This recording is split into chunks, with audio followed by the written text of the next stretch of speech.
All right, so let's talk about Reconstruction, man. All right, so in Reconstruction, the most important thing we got to see is how Reconstruction pertains to how the system is and how the economy is now and the way it is So in order to do that, we start unpacking things that they was doing in the south of uh, southern states. So in the southern states, you had the black codes going on right after the Civil War, and these whiteheads got up in the office right after the Civil War and just set up these laws that they were passing to basically put vacancy law. So they put the name of what a slave is or a runaway slave under the name vacancy. And with these vacancy laws, basically, if you weren't working on a white plantation on a leasing contract, you were a vagrant and you were meant for immediate arrest. And when they arrested you, they made you work on the roads and in the system. But either that, or they put you in one of these 3 to 6 week contracts, and with these 3 to 6 months, and these 6 to 3 month contracts were said to be put in place as you were a temp, basically, and when you were a temporary contract worker, that meant that you worked on a plantation and you were of no value at that point. So that meant that the contractor was said to be able to do whatever he wanted with you, which means he could whip you, brutalize you, and do all these different types of things to no extent of the government. So you had two options. It was either work on the plantation, or if you didn't work, you was considered a vagrant. And then once you get considered a vagrant, this means that now they're gonna put you on another a 3 to 6 month contract lease where you're of no value, which means you can get beat and whipped and get every amount of blood, sweat, and tears dripped out of you to the point you most likely die of environmental and physical abuse. In the South, they had all these words and all these terms that they would put in their laws to classify you to specifically point out a slave. Like it said that anybody out on the street that was doing fortune telling, or that was into gambling, or that was in selling without a lease from the government was considered a vagrant and said to be put for immediate arrest. Not only that, you also had the white folks that was there that were allowed by said government to arrest any black man or quote-unquote vagrant that they see, not even a police officer, just a white man. So they could arrest you and then accuse you of doing something, and if you're found guilty, which is most likely the case, you were put in jail and then made to work on the roads, and then they found a leasing or a contract for you that you were said to be working on. So, as you can see in the South, you have many different forms of laws and regulations passed that is literally slavery. The South lost the war. They decided that instead of creating a system, they wasn't about to give black people no freedom. So what they did immediately was instead they was like, okay, we just gonna put slavery into a system, and that's what they did. They had every form in the book and every possible way that you can think of to classify somebody as or classify people as slaves without mentioning the actual word slave. The laws on the white contracts, it said that if you were disobedient to the contract worker, it was said that the contract worker could either fire you in the contracting lease, or they could put you in court and settle a dispute against you on their terms.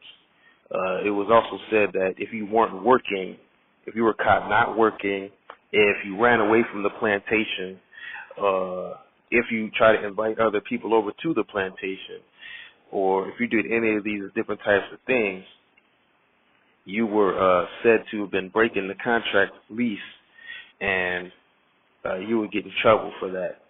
So when you can really see this, you can see that it's still a form of slavery, and that slaves or we didn't have no form of freedom or equality or anything going on in the South. It was literally from slavery to just master and servant. The thing they was passing in the South was from, if you're not working, to someone who's not working, someone who's lazy, as they would call it, and it's someone who's running away from work and running away from a plantation or running away from the system they got set up is said to be a criminal. So the South was crazy, racist, treacherous, envious, spiteful that they lost the war, spiteful that they had to give up physical slavery. So then they created this black code system immediately right after. In the North, you had people up there furious. Frederick Douglass and fugitive slaves, Harriet Tubman, and we was furious up there in the North when the South started implementing these black codes. But we still had revolutions and revolts going on, and even to that day about those black codes. But in the North, we had a big impact on the laws that they were passing and the legislations that they were writing in terms of how the system was going to go about.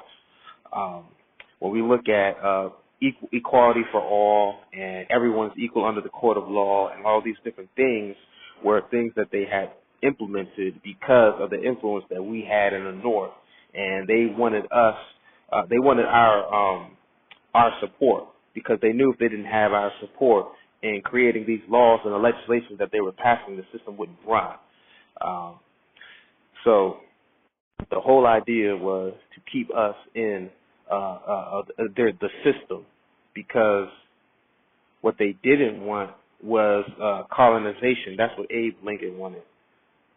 But what they didn't want was us to be separate from the system, because the system wouldn't run right if we weren't working in the system. So they would use a lot of propaganda and a lot of good sounding supplementary things that they were saying on paper, and the Constitution wrote and it read miraculously. It read perfectly.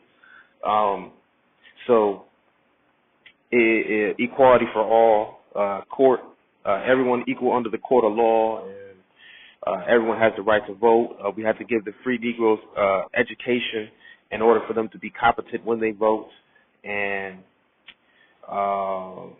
this type of stuff. And military support or in the South started to have to get implemented in order to really get these laws enforced. They had to continue implementing these laws by force, because they couldn't do it civilly as like they wanted to. And it turned out kind of like the Civil War did in terms of going to the South and trying to restore the South underneath its system, and then having to arm us and take us into their system in order to make it work. They used the same tactics as in the during the Civil War as they did to make Reconstruction work. And you can thank Charles Sumner for that, because he was the one that actually said that he barked at Abe Lincoln, because Lincoln was trying to colonize us and put us back in Africa and in Liberia, and Charles Sumner was the one that actually went to him and said that you better not take all this free working hands and laboring hands out this country. You got to be out your God thinking mind. So this is why we're still here, and this is why we conform to this system in the North, and why we still are living the way we are today. It's because we didn't have a choice in terms of elevating ourselves from enslavement. It was either the system or this system right here. So Frederick Douglass and Harriet Tubman and many other civil rights, and many other leaders during that time put their minds and heads into this system, and was making an influence to create a system that was that we could eventually take advantage of in order to thrive. So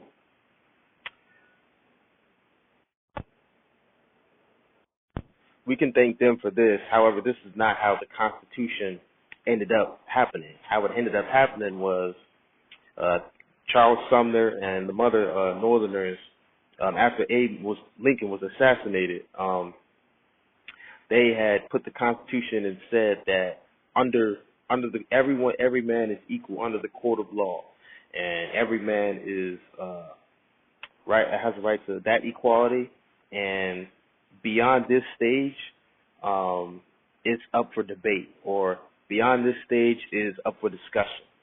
So basically, why they did that was because they couldn't conform to they couldn't get the South to conform to them completely. So they said beyond this, every man that steps foot, man, woman, child, or whatever that steps foot under the court of law is pronounced to the same rights as anybody else.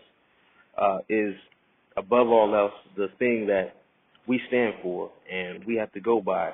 But everything else after this is what they said was up for discussion. So this happened because we didn't have any type of leaders that were making an influence in that Constitution anymore, because Abe Lincoln had much respect for Frederick Douglass, and after the assassination of Abe Lincoln, Frederick Douglass kind of lost a little bit of edge, a little bit of a foot in the door in terms of influence. We conformed into this free enterprise system that stood for, in propaganda, equality for all, and all these good sounding things, because we didn't have a choice. Just like in the Civil War, when we aligned with the Army soldiers, at that point, to us, we didn't have a choice. So that's what we did. So today, what we can be doing now, or what we should be doing now, is growing the free enterprise system in order to give ourselves equity and economic stability, because this is what Frederick Douglass and Harriet Tubman and many other fugitive leaders were actually in the process of doing. So what we need to do now is take advantage of the free enterprise system, and which would mean growing our businesses, creating our own businesses, owning our own land, and circulating our dollar within our community so we can help the next generation. This would mean that with the small businesses that we have, we need to combine our businesses, create more job capacity, and then create more job opportunities in order for us to be able to continue to circulate our dollar and grow our community. Because the only way you can grow a community is if you have the job opportunities for people that look like you to be able to work and then circulate the dollar within the community. It's going to come from the ground up. So we need to take the people that we have at the top, or the intelligent people and the educated people, to create the small businesses and to do business with each other. And then when you do business with each other and combine the businesses, you create the job opportunities for the people at ground level. This is how we grow our community, and this is how we continue to keep that circulation of dollar flow. And within the circulation of dollar flow, this is how we finance our health programs and educational programs and all these other types of youth programs that we had back in the 60s. We have a lot of work that we need to do within the small business side of things. And once we understand this and become educated on the system and the economy, then can we start to attack and implement strategies in order to give ourselves economic freedom from the ground level up. My thing is, Reconstruction was a time where black people sought education and sought knowledge of themselves and what they were doing before they were slaves and who they truly were. This is where you had a lot of great black men and women, and this is where they started putting back into the youth and developing the youth and telling the youth that these were going to be the greatest leaders of this nation, and speaking these words and believing these words like truthfully. They had ultimate faith that this next generation that was coming up was going to be the ones that was going to be that next generation. So I'm going to conclude this video right here, though. I'll see y'all in the next video.